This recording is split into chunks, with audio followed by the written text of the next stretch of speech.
नमस्कार दोस्तों, स्वागत है आपका अपने YouTube channel GK tips by Mahendra Bugalia पर। आज के इस सेशन में अपन जो इंडियन पॉलिटी और संविधान है, कॉन्स्टिट्यूशन है, उसके टॉप 100 क्वेश्चंस देखेंगे।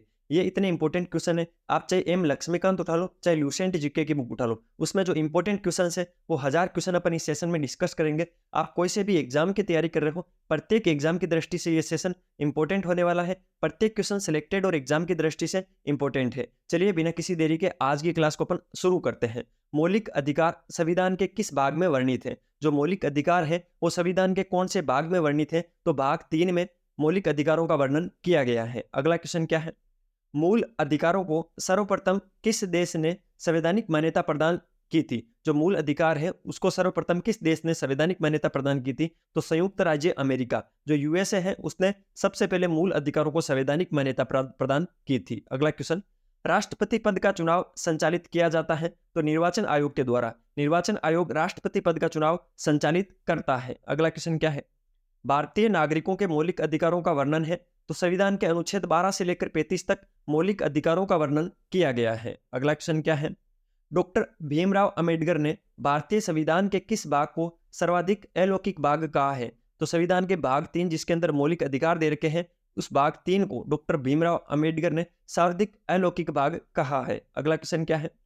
भारत के संविधान में मौलिक अधिकार है, मूल संविधान का हिस्सा थे, यानी जो मूल संविधान था उसके अंदर भी मौलिक अधिकारों का वर्णन किया गया था। बाद में संविधान संशोधन करके इनको नहीं जोड़ा गया है। मूल संविधान का हिस्सा थे भारत के मौलिक अधिकार या संविधान के मौलिक अधिकार। अगला क्वेश्चन क्या है?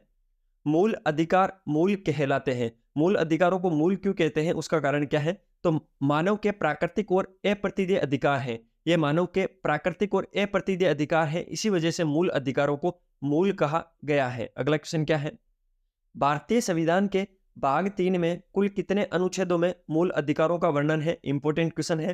तो 24 अनुच्छेद। जो भारत के संविधान के 24 अनुच्छेद है उनमें मूल अधिकारों का वर्णन किया गया है और मूल अधिकार संविधान के भाग 3 में वर्णित है। अगला क्वेश्चन क्या है? भारतीय संविधान द्वारा भारतीय नागरिकों को कुल कितने मौलिक अधिकार प्रदान किए गए हैं? तो 7 मौलिक अधिकार प्रदान किए गए हैं। ठीक है, अब कुछ बच्चे बोलेंगे 6 किए गए सर, तो अगले क्वेश्चन में वो मैं कंफ्यूजन आपका पूरा दूर कर दूंगा। अभी तो यही पढ़ो आप कि भारतीय संविधान द्वारा भारतीय नागरिकों को कुल कितने मौलिक अधिकार प्रदान किए गए हैं? तो 7 मौलिक अधिकार प्रदान किए गए हैं। अब इस क्वेश्चन को बड़े ध्यान से पढ़ना।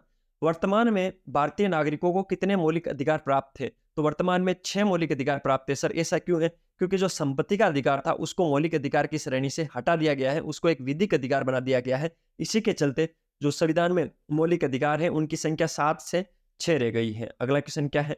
मौलिक अधिकारों को लागू करने का उत्तरदायित्व है। जो मौलिक अधिकार है उनको लागू करने का दायित्व किसके पास है? तो उच्चतम न्यायालय और उच्च न्यायालय, दोनों न्यायालयों को यह अधिकार है कि वो मौलिक अधिकारों को लागू करें। तो उपयुक्त दोनों, इसमें ऑप्शन नंबर 3 राइट ऑप्शन होगा। अगला क्वेश्चन क्या है?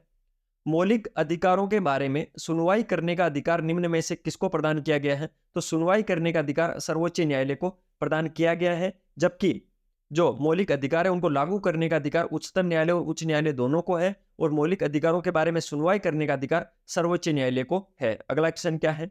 संविधान में उद्घोषित मौलिक अधिकारों में संशोधन किया जा सकता है केवल संसद के द्वारा। जो संविधान के अंदर मौलिक अधिकार दे रखे हैं उन पहली बात तो उनमें संशोधन किया जा सकता है, और कौन करेगा वो? तो संसद मौलिक अधिकारों में संशोधन कर सकती है। लेकिन एक चीज ध्यान रखना, संविधान के मूल ढांचे का हनन नहीं होना चाहिए, अन्यथा वो जो संशोधन होगा वे असंवैधानिक घोषित कर दिया जाएगा। अगला क्वेश्चन क्या है? निम्नलिखित में से कौन से मामले उच्च न्यायालय तथा उच्चतम न्यायालय की अधिकारिकता में आते हैं? तो मूल अधिकारों का परिवर्तन। जो मूल अधिकारों के परिवर्तन के जो मामले हैं वो उच्च न्यायालय तथा उच्चतम न्यायालय के अधिकार में आते हैं। अगला क्वेश्चन क्या है? आप सोच रहे होंगे कि सर ये सारे मूल अधिकार और मौलिक अधिकारों के बारे में आप क्वेश्चन क्यों दे रहे हो? तो अपनी श्रृंखला का ये दूसरा चैप्टर है, यानी ये दूसरी क्लास है इस श्रृंखला की। अपन 100 क्वेश्चन के माध्यम से प्रति क्लास को कंप्लीट करते हैं। 10 क्लास के माध्यम से अपन इन 1000 क्वेश्चनों को कंप्लीट करेंगे। तो रोजाना अपनी एक क्लास आती है, तो इस चैनल के साथ जुड़े रहिए, तभी आप इन 1000 क्वेश्चंस को देख पाओगे। बहुत ही इंपॉर्टेंट क्वेश्चंस है, सारे क्वेश्चन एग्जाम में आपको सीधे सीधे देखने को मिलेंगे, और इनको प्रतिदिन देखने के लिए ज्यादा कुछ नहीं करना है। लाल वाला बटन दबाकर चैनल को सब्सक्राइब कर देना, वीडियो को लाइक कर दिया करो, एक आधा शेयर मार दिया करो, बेल वाला आइकन जरूर प्रेस कर लेना, जिससे आपको ये 1000 क्वेश्चन कंटिन्यूटी के साथ मिल जाए। ठीक है, इसके अलावा मैं एक चीज़ और बता देता हूँ, अपने इसी यूट्यूब चैनल पर ल्यूसेंट जीके के नाम से एक सीरीज चल रही है, ल्यूसेंट संजीवनी के नाम से, जिसको जीके संजीवनी भी बोलते हैं। उसके अंदर प्रतिदिन अपन 15 मिनट के माध्यम से 100 क्वेश्चन कंप्लीट करते हैं और उसमें अपन 10,000 जीके के क्वेश्चन कंप्लीट करेंगे, जिसमें हिस्ट्री, जियोग्राफी, पॉलिटी और साइंस के क्वेश्चन रहेंगे। तो आप उसको भी ज्वाइन कर सकते हो। उसके अंदर 10,000 क्वेश्चन आप 3 महीने में कंप्लीट कर लोगे। फिर आप कोई सा भी एग्जाम दोगे तो उसमें जीके में आपके हाथ तंग नहीं रहेंगे, जीके की वजह से आपका सिलेक्शन नहीं रुकेगा। अगला क्वेश्चन, भारत के संविधान में कहा गया है कि भारत की संसद के 3 अंग होते हैं। जो भारत का संविधान है उसके अंदर ये चीज कही गई है कि भारत की संसद के 3 अंग होंगे। इनमें से एक अंग लोकसभा होगा, दूसरा अंग राज्यसभा होगा और तीसरा अंग राष्ट्रपति होगा। क्या होगा? राष्ट्रपति। तो आपको ध्यान रखना है, संसद किन किन से निर्मित होती है? लोकसभा, राज्यसभा और राष्ट्रपति मिलकर संसद का निर्माण करते हैं। ऐसी चीज भारत के संविधान में वर्णित है। अगला क्वेश्चन क्या है? मूल अधिकारों पर आवश्यक प्रतिबंध लगाने का अधिकार किसको है? तो संसद को। संसद मूल अधिकारों पर अगर कोई आवश्यक हो तो प्रतिबंध लगा सकती है। अगला क्वेश्चन, भारतीय संविधान में राज्य के नीति निर्देशक तत्व, जिसको डीपीडीएसपी बोलते हैं, कहां से ग्रहण किए गए? भारतीय संविधान में जो नीति निर्देशक तत्व कहां से ग्रहण किए गए हैं? तो आयरलैंड के संविधान से भारत के संविधान में नीति निर्देशक तत्वों को ग्रहण किया गया है। अगला क्वेश्चन, भारत के नीति निर्देशक तत्वों का उल्लेख भारतीय संविधान के किस भाग में है? तो संविधान के भाग 4 में। भारत के संविधान के भाग 4 में नीति निर्देशक तत्वों का उल्लेख मिलता है, जबकि मौलिक अधिकारों का उल्लेख संविधान के भाग 3 में मिलता है। अगला क्वेश्चन, भारतीय संविधान के किस अनुच्छेद में राज्य के नीति निर्देशक तत्वों का उल्लेख है? तो अनुच्छेद 36 से 51। अनुच्छेद 36 से 51 के मध्य जो राज्य के नीति निर्देशक तत्व है उनका उल्लेख मिलता है। अगला क्वेश्चन, संविधान का वे कौन सा भाग है जो संविधान के निर्माताओं के मस्तिष्क और उद्देश्यों को प्रतिबंधित करता है? तो राज्य के नीति निर्देशक तत्व है। जो संविधान के राज्य के नीति निर्देशक तत्व है वे संविधान के निर्माताओं के मस्तिष्क और उद्देश्यों का प्रतिबिंबित करता है, यानी उनके दिमाग के अंदर क्या चल रहा था और उनके उद्देश्य क्या था उनको देखना है तो राज्य के नीति निर्देशक तत्वों को आप देख सकते हो। अगला क्वेश्चन, भारत के संविधान के किस अनुच्छेद में मौलिक कर्तव्यों की चर्चा की गई है? मौलिक अधिकार और मौलिक कर्तव्य दो अलग अलग चीजें हैं, तो आपको इनमें कंफ्यूज नहीं होना है। मौलिक कर्तव्य संविधान के अनुच्छेद 51A या 51K के अंदर वर्णित किए गए हैं मौलिक कर्तव्यों को। अगला क्वेश्चन क्या है? राज्य के नीति निर्देशक तत्वों में निम्नलिखित में से किन किन प्रकार के सिद्धांत अंतर्निहित है? जो राज्य के नीति निर्देशक तत्व है उनमें से जो नीचे दे रखे हैं उनमें से कौन कौन से भाग है वो उसके अंदर अंतर्निहित है? आर्थिक सिद्धांत इसके अंदर आते हैं, सामाजिक सिद्धांत भी इसमें इंक्लूड है और प्रशासनिक सिद्धांत भी इसमें इंक्लूड है। तो उपयुक्त सभी इसका राइट ऑप्शन होगा, ऑप्शन नंबर 4। जो भारत के संविधान का नीति निर्देशक तत्वों वाला पार्ट है उसके अंदर आर्थिक सिद्धांत, सामाजिक सिद्धांत और प्रशासनिक सिद्धांत अंतर्निहित है। अगला क्वेश्चन, भारतीय संविधान में राज्य के नीति निर्देशक सिद्धांतों को शामिल करने के पीछे मुख्य उद्देश्य क्या था? तो कल्याणकारी राज्य की स्थापना करना। ये क्वेश्चन तो कई बार सीधे सीधे एग्जाम में पूछा गया है। जो भारत का संविधान है उसके अंदर जो राज्य के नीति निर्देशक तत्व शामिल है उनका मुख्य उद्देश्य था कल्याणकारी राज्य की स्थापना करना। अगला क्वेश्चन, संविधान में राज्य के नीति निर्देशक तत्वों को शामिल करने के पीछे का उद्देश्य क्या था? एक उद्देश्य यह भी था सामाजिक आर्थिक लोकतंत्र की स्थापना करना। ठीक है, एक तो सामाजिक आर्थिक लोकतंत्र की स्थापना करना और एक उद्देश्य क्या था? तो कल्याणकारी राज्य की स्थापना करना। ये दोनों उद्देश्य इसमें शामिल थे। अगला क्वेश्चन, निम्न में से किसने नीति निर्देशक सिद्धांतों को बैंक की सुविधा अनुसार दे उत्तर दिनांकित चेक कहा है? तो केटी शाह। ये एक इंपॉर्टेंट स्टेटमेंट था जो बार बार एग्जामों में पूछा जाता है कि जो नीति निर्देशक सिद्धांत थे उनको लेकर केटी शाह ने कहा था कि बैंक की सुविधा अनुसार दे उत्तर दिनांकित चेक है ये। अगला क्वेश्चन क्या है? नीति निर्देशक सिद्धांत है वाद योग्य नहीं है, यानी जो नीति निर्देशक सिद्धांत है उन पर कोई भी डिबेट नहीं हो सकती है, वाद योग्य नहीं है। तो सर डिबेट कहां पर? कोई समाचार में डिबेट नहीं हो सकती कि नहीं, ये वाद योग्य नहीं है। कहां पर नहीं है? न्यायालय में वाद योग्य नहीं है। अगला क्वेश्चन क्या है? नीति निर्देशक तत्वों का क्रियान्वयन निम्नलिखित में से किस पर निर्भर करता है? तो सरकार के पास उपलब्ध संसाधनों पर। एक्चुअल के अंदर जो नीति निर्देशक तत्व है उसमें जो नागरिक है उनके लिए अच्छी अच्छी चीजों के बारे में बताया गया है कि सरकार नागरिकों के लिए ये अच्छी अच्छी चीजें करेगी, लेकिन वो अच्छी चीजें कब करेगी? जब सरकार के पास प्रचुर मात्रा में संसाधन उपलब्ध होंगे तभी वो चीजें कर पाएगी। तो नीति निर्देशक तत्वों का क्रियान्वयन सरकार के पास उपलब्ध संसाधनों पर निर्भर करता है। अगला क्वेश्चन, भारत का राष्ट्रपति निर्वाचित होने के लिए निम्नलिखित में से कौन सी बात अयोग्यता मानी जाएगी? अगर आपको राष्ट्रपति बनना है तो आपके पास कौन सी बात नहीं होनी चाहिए? अगर वो बात होगी तो आप अयोग्य हो जाओगे। भारत का नागरिक हो, बिल्कुल भारत का नागरिक होना जरूरी है तभी आप भारत के राष्ट्रपति बन सकते हो। 35 वर्ष की आयु पूर्ण कर चुका हो, बिल्कुल भारत का राष्ट्रपति बनने के लिए न्यूनतम आयु 35 वर्ष है और अधिकतम आयु का कहीं भी उल्लेख नहीं किया गया है। लोकसभा का सदस्य निर्वाचित होने के लिए अर्हित हो, बिल्कुल ये भी आपके पास योग्यता होनी चाहिए कि आप लोकसभा के सदस्य निर्वाचित होने की सारी योग्यताएं रखते हो। कोई लाभ का पद ग्रहण किए हो, बिल्कुल नहीं। अगर ऐसा है, अगर आपके पास कोई भी लाभ का पद है तो आप भारत के राष्ट्रपति नहीं बन सकते हो, आपको लाभ का पद धारण करके नहीं रखना है, तभी आप भारत के राष्ट्रपति निर्वाचित हो सकते हो। अगला क्वेश्चन क्या है, भारतीय संसद के दोनों सदनों की संयुक्त बैठक किस संबंध में होती है? यानी ऐसा क्या मामला हो जाए जिसमें भारत की संसद के दोनों सदन यानी लोकसभा और राज्यसभा की जो ज्वाइंट मीटिंग है, संयुक्त बैठक है, वो बिठाई जाए। तो साधारण विधेयक, अगर कोई साधारण विधेयक है उस पर अगर दोनों सदनों की सहमति नहीं बन रही है तो उस स्थिति में दोनों सदनों की संयुक्त बैठक बुलाई जाती है, यानी लोकसभा की और राज्यसभा की संयुक्त बैठक होगी जिसकी अध्यक्षता लोकसभा का अध्यक्ष करेगा और उस जो भी मीटिंग होगी उसके सारे नियम कानून कायदे हैं वो लोकसभा में जो मीटिंग होती है उसके लागू होंगे। अगला क्वेश्चन क्या है, मौलिक अधिकार एवं राज्य के नीति निर्देशक तत्वों के विषय में कौन सा कथन सही है? एक दूसरे के पूरक है, परस्पर विरोधी नहीं है, उन दोनों में कोई अंतर नहीं है तो दोनों में अंतर है, दोनों वाद योग्य है तो दोनों वाद योग्य नहीं है, नीति निर्देशक तत्व वाद योग्य नहीं है, मैंने पहले क्वेश्चन में आपको पढ़ा दिया है। ये एक दूसरे के पूरक है, पूरक का मतलब ये एक दूसरे के समान चलने वाली पटरी पर पहिए हैं, दो पटरियां हैं जिन पर दो पहिए चल रहे हैं, ये समान स्थिति में चलने वाली चीजें हैं। मौलिक अधिकार व राज्य के नीति निर्देशक तत्व वे एक दूसरे के पूरक हैं। अगला क्वेश्चन, संसद के कितने सत्र होते हैं? तो संसद के 3 सत्र होते हैं जनरली, एक बजट सत्र होता है, एक मानसून सत्र होता है, एक शीतकालीन सत्र होता है। तो संसद के कितने सत्र होते हैं? 3 सत्र होते हैं और संसद में प्रत्येक 6 महीने में एक सत्र होना अनिवार्य माना जाता है। अगला क्वेश्चन, मौलिक अधिकारों का निलंबन कौन कर सकता है? मौलिक अधिकारों को खत्म कौन कर सकता है? तो राष्ट्रपति। खत्म नहीं, निलंबन। तो मौलिक अधिकारों का निलंबन कौन कर सकता है? राष्ट्रपति मौलिक अधिकारों का निलंबन करने की शक्ति रखता है। अगला क्वेश्चन क्या है, भारतीय संविधान में मूल कर्तव्यों को शामिल करने का विचार किस देश के संविधान से लिया गया है? यानी भारतीय संविधान के अंदर अपन मूल कर्तव्यों को शामिल करेंगे, ये चीज अपन ने, ये विचार अपन ने कौन से देश के संविधान से लिया है?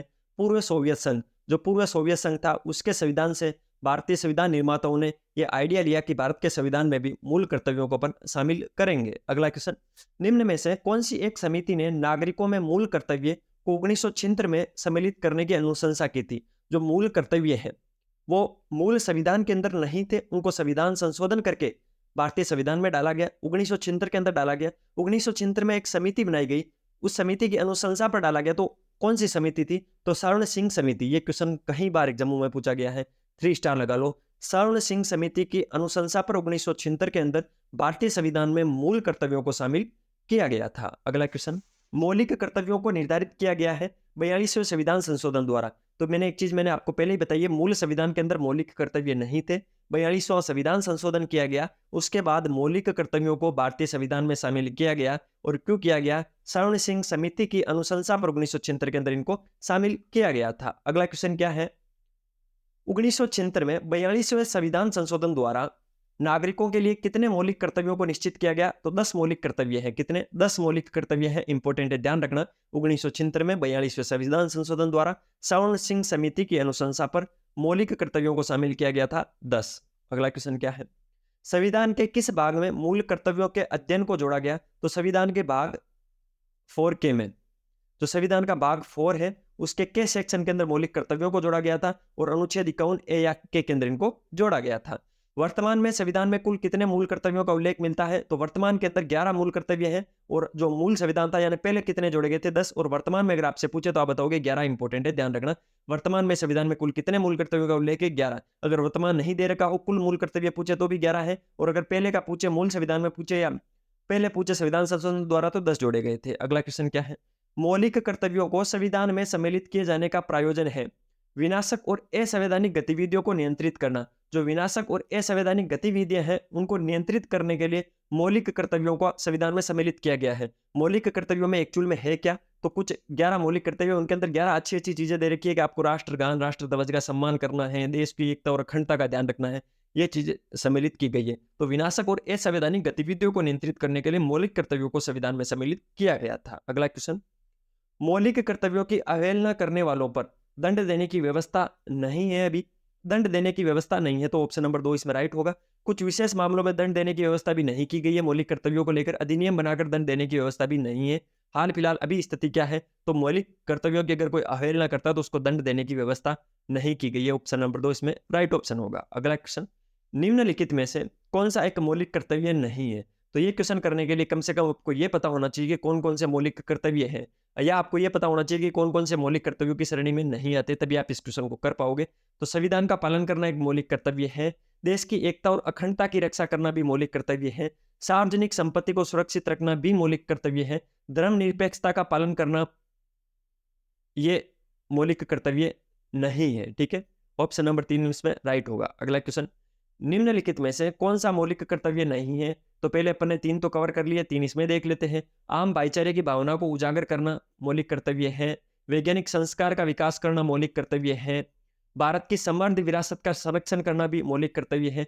राष्ट्रीय उद्यमों का संरक्षण करना, यानी जो राष्ट्रीय उद्योग है उनका संरक्षण करना मौलिक कर्तव्य नहीं है। तो ऑप्शन नंबर 2 इसमें राइट ऑप्शन होगा। अगला क्वेश्चन, भारतीय संसद के कितने सदन है? तो भारतीय संसद में 2 सदन है, एक लोकसभा और एक राज्यसभा। राज्यसभा उच्च सदन है, लोकसभा निम्न सदन है। राज्यसभा स्थायी सदन है, लोकसभा अस्थायी सदन है। ठीक है, अगला क्वेश्चन क्या है, संसद के किस सदन को प्रतिनिधि सभा कहा जाता है? तो लोकसभा को प्रतिनिधि सभा कहा जाता है। जो संसद के सदन है उसमें जो लोकसभा है उसको प्रतिनिधि सभा कहा जाता है। इंपॉर्टेंट है, ध्यान रखना। संसद का स्थायी सदन कौन सा है? तो राज्यसभा जो है वो संसद का स्थायी सदन है, और इसमें प्रति 2 वर्ष के अंदर कुछ सदस्यों का निर्वाचन होता है और कुछ सदस्य अपने पद को त्यागते हैं। इसीलिए जो स्थायी सदन कौन सा है? राज्यसभा है। जबकि लोकसभा अस्थायी सदन है, इसमें प्रत्येक 5 साल में इसको भंग किया जाता है और नई लोकसभा का चयन होता है। अगला क्वेश्चन, राष्ट्रपति पद के निर्वाचन हेतु कौन सी पद्धति अपनाई जाती है? यानी राष्ट्रपति का निर्वाचन करने के लिए कौन सी पद्धति अपनाई जाती है? सूची पद्धति नहीं, कोई सूची बना के लिस्ट बना के इनको नहीं किया जाता है। संचयी मत पद्धति से भी नहीं होता है। सापेक्ष बहुमत पद्धति से भी नहीं होता है, यानी ज्यादा मत आएंगे वो नहीं है। समानुपातिक प्रतिनिधित्व एवं एकल संक्रमणीय मत पद्धति के माध्यम से राष्ट्रपति का चुनाव किया जाता है। ये लाइन इंपॉर्टेंट है, इसको आप हाईलाइट कर लो। इसको कुछ भी करो लेकिन याद करो, समानुपातिक प्रतिनिधित्व एवं एकल संक्रमणीय मत पद्धति के माध्यम से राष्ट्रपति का चुनाव होता है। ये क्या है पद्धति? तो मैं आपको थोड़ी डिटेल में इसका विश्लेषण कर देता हूं। जैसे 5 जने वोट देने वाले हैं, तो इनसे वोट ऐसे लेंगे कि आपकी पहले दो जने खड़े हैं, ठीक है, इनसे बोलेंगे कि आपकी पहली प्रायोरिटी कौन सी है और दूसरी प्रायोरिटी कौन सी है। ठीक है, पहली प्रायोरिटी कौन सी है और दूसरी प्रायोरिटी कौन सी है। मान लो इन 2 ने पहली प्रायोरिटी ये लगाई और इन 3 ने पहली प्रायोरिटी ये लगाई। किसी भी कंडीशन में अगर इसका चुनाव नहीं होता तो इन दोनों ने फिर कौन सी प्रायोरिटी लगाई उस पर मत का गिनती होती है और वो विजयी होता है। तो एकल मत संक्रमण पद्धति के माध्यम से राष्ट्रपति के पद का निर्वाचन होता है। अगला क्वेश्चन, भारतीय संसद बनती है लोकसभा, राज्यसभा और राष्ट्रपति के द्वारा। जो भी संसद होती है उसके 3 भाग होते हैं, एक लोकसभा होता है, एक राज्यसभा होता है, एक राष्ट्रपति होता है। राष्ट्रपति भी संसद का भाग होता है। ये चीज इंपॉर्टेंट है, ध्यान रखना। इसको 3 स्टार लगा लेना, कहीं कंफ्यूजन में आके गलत मत कर देना। अगला क्वेश्चन क्या है, निम्नलिखित में से कौन सा एक प्रावधान भारतीय संविधान के अंतर्गत संसद के सदस्यों के विशेषाधिकारों तथा उन्मुक्तियों को निर्धारित करता है? संविधान का कौन सा अनुच्छेद है जिसके अंदर संसद के सदस्यों के विशेष अधिकार तथा उनकी उन्मुक्तियों को निर्धारित करता है? तो संविधान का भाग अनुच्छेद 105, संविधान का जो अनुच्छेद 105 है, आर्टिकल 105 है, वो संसद के सदस्यों के विशेषाधिकारों तथा उन्मुक्तियों को निर्धारित करता है। अगला क्वेश्चन क्या है, अगले क्वेश्चन पे चलते हैं। अगला क्वेश्चन है, निम्नलिखित में से कौन संसद का अनन्य भाग नहीं है? तो इस क्वेश्चन को करने के लिए संसद के भाग कौन कौन से वो आपको पता होना चाहिए। मैंने 3 बार आपको बता दिया है, लोकसभा, राज्यसभा और राष्ट्रपति संसद के भाग है, उपराष्ट्रपति संसद का भाग नहीं है। अगला क्वेश्चन क्या है, भारतीय संविधान के किस अनुच्छेद में कहा गया है कि संघ के लिए एक संसद होगी जो राष्ट्रपति और 2 सदनों से मिलकर बनेगी? तो अनुच्छेद 79 इंपॉर्टेंट है, इसको 3 स्टार लगा लो। संसद का उल्लेख किस अनुच्छेद किस आर्टिकल में मिलता है? तो आर्टिकल 79 अनुच्छेद 79 के अंदर संघ का उल्लेख मिलता है, भारतीय संसद का उल्लेख मिलता है। उसमें लिखा क्या गया है कि संघ के लिए एक संसद होगी जो राष्ट्रपति और 2 सदनों से मिलकर बनेगी। 2 सदन होंगे, लोकसभा और राज्यसभा। अगला क्वेश्चन क्या है, निम्नलिखित कथनों में से कौन असत्य है? असत्य कथन को छांटना है, तो ध्यान रखना है। लोकसभा को संसद का प्रथम सदन कहा जाता है, तो लोकसभा को संसद का प्रथम सदन कहा जाता है, बिल्कुल सही बात है। राज्यसभा को संसद का द्वितीय सदन कहा जाता है, बिल्कुल ये भी राइट बात है। लोकसभा संसद का लोकप्रिय सदन है, बिल्कुल आप सब जानते हो, जहां पर लोकसभा सदस्य बैठते हैं, और लोकसभा संसद का लोकप्रिय सदन है। राज्यसभा एक अस्थायी सदन है, नहीं, लोकसभा अस्थायी सदन है। राज्यसभा स्थायी सदन है जिसमें प्रति 2 वर्ष में कुछ सदस्यों को अपने पद को छोड़ना पड़ता है और कुछ सदस्यों को नई नियुक्ति होती है। तो राज्यसभा स्थायी सदन है, जबकि लोकसभा अस्थायी सदन है। तो यहाँ पर अगर लोकसभा होता तो ये ऑप्शन भी राइट होता, लेकिन यहाँ पर राज्यसभा है तो ये ऑप्शन गलत होगा, और ऑप्शन नंबर 3 इस क्वेश्चन के परिप्रेक्ष्य में राइट ऑप्शन होगा। अगला क्वेश्चन, निम्नलिखित कथनों में से कौन सा सही है? नीचे जो कथन दे रखे हैं उनमें से कौन सा कथन सही है? लोकसभा भारतीय जनता की प्रतिनिधि सभा होती है, बिल्कुल प्रतिनिधि सभा लोकसभा होती है, तो ये भी राइट है। राज्यसभा संसद का उच्च सदन है, बिल्कुल उच्च सदन राज्यसभा होता है और निम्न सदन लोकसभा होता है। स्थायी सदन राज्यसभा होता है, अस्थायी सदन लोकसभा होता है। अगला ऑप्शन, राज्यसभा राज्यों का प्रतिनिधित्व करता है, बिल्कुल ठीक है। जो राज्यसभा होता है उसमें राज्यों का प्रतिनिधित्व होता है। तीनों ऑप्शन सही है, इसलिए ऑप्शन नंबर 4 इसमें राइट ऑप्शन होगा। अगला क्वेश्चन क्या है, किस संवैधानिक संशोधन अधिनियम ने राज्य के नीति निर्देशक तत्वों को मौलिक अधिकारों की अपेक्षा अधिक प्रभावशाली बनाया?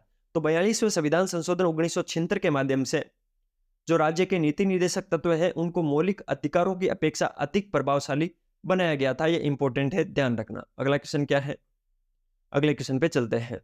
अगला क्वेश्चन है, समान कार्य के लिए समान वेतन भारत के संविधान में सुनिश्चित किया गया है, राज्य के नीति निर्देशक सिद्धांतों का अंग है। राज्य के नीति निर्देशक सिद्धांत ये बताते हैं कि समान कार्य के लिए समान वेतन भारत के नागरिकों को मिलना चाहिए। अगला क्वेश्चन क्या है, संसद का निम्न सदन एवं उच्च सदन क्रम से है? तो लोकसभा होता है वो निम्न सदन होता है, जबकि उच्च सदन राज्यसभा होता है। इंपॉर्टेंट है, ध्यान रखना। संसद का निम्न सदन लोकसभा है, उच्च सदन राज्यसभा है। अगला क्वेश्चन, संसद को भंग करने की कौन सक्षम होता है या किसके पास संसद को भंग करने की क्षमता होती है? तो राष्ट्रपति के पास संसद को भंग करने की क्षमता होती है। अगला क्वेश्चन, भारतीय संसद की संप्रभुता प्रतिबंधित है न्यायिक समीक्षा से? जो भारत की संसद है उसकी जो संप्रभुता है वो किससे प्रतिबंधित है? संप्रभुता का मतलब है जो भारत की संसद की जो स्वतंत्रता है उस पर प्रतिबंध कौन लगाता है? तो न्यायिक समीक्षा। ठीक है, न्यायिक समीक्षा क्या होती है? अगर कोई भी संसद नियम कानून कायदे बनाती है तो उस पर न्यायालय समीक्षा कर सकता है, और अगर वो संविधान के मूल ढांचे का हनन करती है तो उसको अयोग्य भी या उसको असंवैधानिक भी घोषित कर सकती है। अगला क्वेश्चन, संसद के 2 क्रमिक अधिवेशनों के बीच अधिकतम कितना समय अंतराल की अनुमति है? तो संसद के 2 क्रमिक अधिवेशनों के बीच 6 माह का समय हो सकता है, इससे अधिक समय नहीं होना चाहिए। प्रत्येक 6 माह में संसद का एक अधिवेशन होना अनिवार्य है। अगला क्वेश्चन, भारत में कार्यपालिका का अध्यक्ष कौन होता है? तो भारत में कार्यपालिका का अध्यक्ष राष्ट्रपति होता है। कौन होता है? राष्ट्रपति भारत में कार्यपालिका का अध्यक्ष होता है। संघ की कार्यपालिका शक्ति किसमें निहित होती है? तो राष्ट्रपति में होती है संघ की कार्यपालिका शक्तियां निहित। अगला क्वेश्चन, भारत का राष्ट्रपति राज्य का प्रधान होता है। राज्य का प्रधान या भारत का प्रधान कौन होता है? तो भारत का राष्ट्रपति होता है। भारतीय संविधान के अनुसार देश का प्रथम नागरिक कौन है? तो भारत के संविधान के अनुसार आपसे पूछा जा सकता है, देश का प्रथम नागरिक राष्ट्रपति है। कौन है? राष्ट्रपति है। ठीक है, संविधान के अंदर कितनी अनुसूचियां हैं, कितने अनुच्छेद है सर? आपने वो तो बताया नहीं, वो तो मूल चीज होती है। तो बेटा वो मैंने पहली क्लास में बता दिया है, तो आप पहली क्लास आके देख लेना। टॉप 100 क्वेश्चन या पॉलिटी के नाम से आपको एक प्लेलिस्ट मिल जाएगी जिसके अंदर ये सारी क्लासेस बाय सीक्वेंस आपको वहां पर मैंने प्रोवाइड करवा रखी है। भारतीय संविधान के अनुसार संघ की कार्यपालिका शक्तियां किसमें निहित होती है? तो राष्ट्रपति के अंदर संघ की कार्यपालिका शक्तियां निहित होती है। भारतीय संविधान के अनुसार देश की तीनों सेनाओं का अध्यक्ष यानी सुप्रीम कमांडेंट कौन होता है देश की सेनाओं का? तो राष्ट्रपति। भारतीय संविधान के अनुसार देश की तीनों सेनाओं का अध्यक्ष होगा वो राष्ट्रपति होगा। कौन होगा? राष्ट्रपति होगा। भारत का राष्ट्रपति होता है, राज्य का संवैधानिक अध्यक्ष होता है, संवैधानिक प्रमुख राष्ट्रपति होता है। ठीक है, अगला क्वेश्चन क्या है, भारतीय सशस्त्र सेनाओं का सर्वोच्च कमांडर कौन होता है? राष्ट्रपति होता है भारतीय सशस्त्र सेनाओं का सर्वोच्च कमांडर। अगला क्वेश्चन, भारत के राष्ट्रपति के लिए आवश्यक योग्यताएं नहीं है, यानी आप में से ये योग्यताएं नीचे दे रखे उनमें से कौन सी योग्यता होनी जरूरी नहीं है, फिर भी आप भारत के राष्ट्रपति बन सकते हो। भारत का नागरिक होना चाहिए तो होनी ही चाहिए। 35 वर्ष की आयु कम से कम होनी चाहिए, बिल्कुल होनी चाहिए। उनमें से लोकसभा सदस्य निर्धारित होने की सभी योग्यताएं बिल्कुल होनी चाहिए। वे संसद के किसी सदन का सदस्य हो, ऐसा बिल्कुल जरूरी नहीं है कि वो संसद के किसी भी सदन का सदस्य हो, यानी लोकसभा या राज्यसभा का सदस्य होना जरूरी नहीं है, फिर भी उसको भारत का राष्ट्रपति बनाया जा सकता है। भारत के राष्ट्रपति निर्वाचित होने के पात्र बनने के लिए किसी व्यक्ति की न्यूनतम आयु कितनी पूर्ण होनी चाहिए? 35 वर्ष तो कम से कम आपकी आयु होनी चाहिए, तभी आप भारत के राष्ट्रपति बन सकते हो। भारतीय राष्ट्रपति पद पर उम्मीदवार के लिए अधिकतम आयु कितनी होनी चाहिए? तो अधिकतम आयु का कोई भी उल्लेख भारतीय संविधान में नहीं कर रखा है, तो कोई आयु सीमा नहीं है। निम्नतम आयु 35 वर्ष होनी चाहिए, अधिकतम कितनी भी चलेगी। एक व्यक्ति राष्ट्रपति पद के लिए अधिकतम कितनी बार निर्वाचित हो सकता है? तो उसकी कोई सीमा नहीं है, एक व्यक्ति कितनी भी बार भारत का राष्ट्रपति बन सकता है।